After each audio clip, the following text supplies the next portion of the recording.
מה איתך? היה לך משהו חשוב בבוקר? בבוקר? שום דבר חוץ משנה. מה שמזכיר לי, אבל יותר מאוחר, אני אקח אותי אחרי שנת הנתונים. מה זה? אבל אתה עושה מסיבה למישהו? לא מסיבה. דבש ביקשה ממני. מי ביקשה ממך? שלום. אפשר שתי כוסות עכשיו?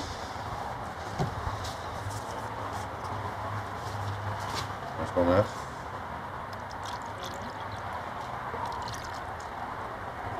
בבקשה, 200 בשבילך.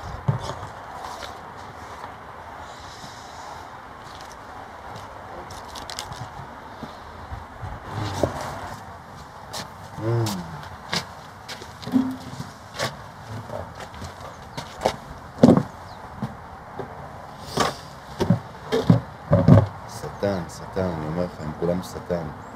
הבעיה איתם שהם נראות כל כך טוב, שאתה פשוט שוכח מזה. מה איתך? יש מישהי?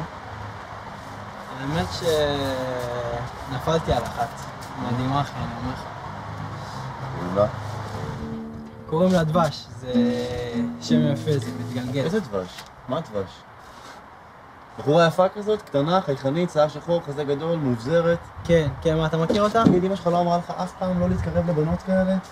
רק דברים רעים קורים איתם. על מה אתה מדבר? מה לך ולבחורה הזו? שמעתי מחבר שהפרידה בין שני אחים, אולד סקול, קיין והבל סטייל. הגדול מביניהם היה סולן של להקה, ובאחת ההופעות שלו הוא סיים את השיר כשהוא מפוזר על כל השורה הראשונה. באמת חשבתי שזה אגדה. לקראת סוף ההופעה, רגע לפני תום השיר, אחיו עלה על הבמה מאחוריו. הוא חיכה שהאח היקר שלו יסיים את השיר שהוא הכי אוהב. ואז ירה בו מטווח אפס.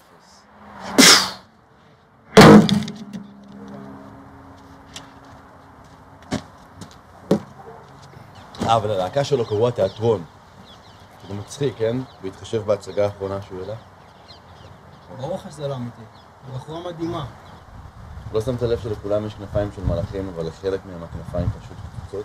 סתם כאן, אם הבחורה שלך הייתה חצי מדבש, אולי לא כל הרעל הזה היה יוצא ממך. אולי. אולי אני צודק, היא באמת עשתה את זה.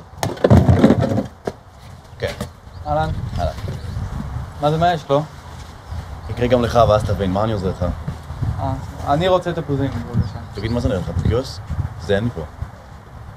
נו?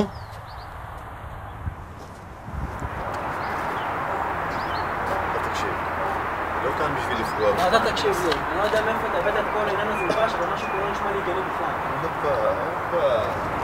אני מכיר טוב מאוד את הבחורה הזאת, ובזבוב היא לא יכולה לפגוע. אמר שהיא רוצה לפגוע בזבוב, אבל אין שום סיבה בעולם שאני אקח עצות ממוכר לימונדה שלא עושה שום דבר טוב עם החיים שלו.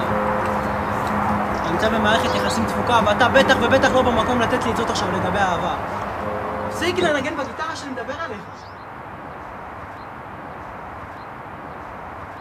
אבל אולי בכל זאת אני צודק.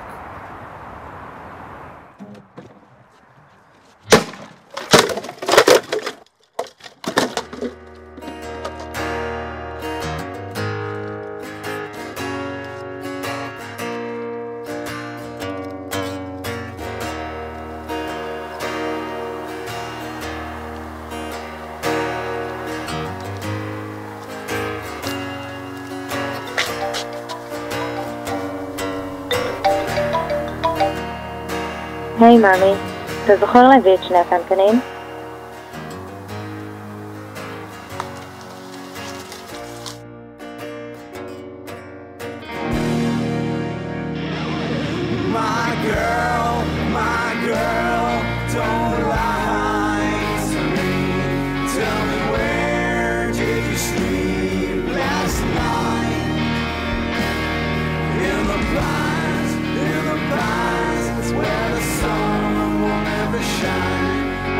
Shiver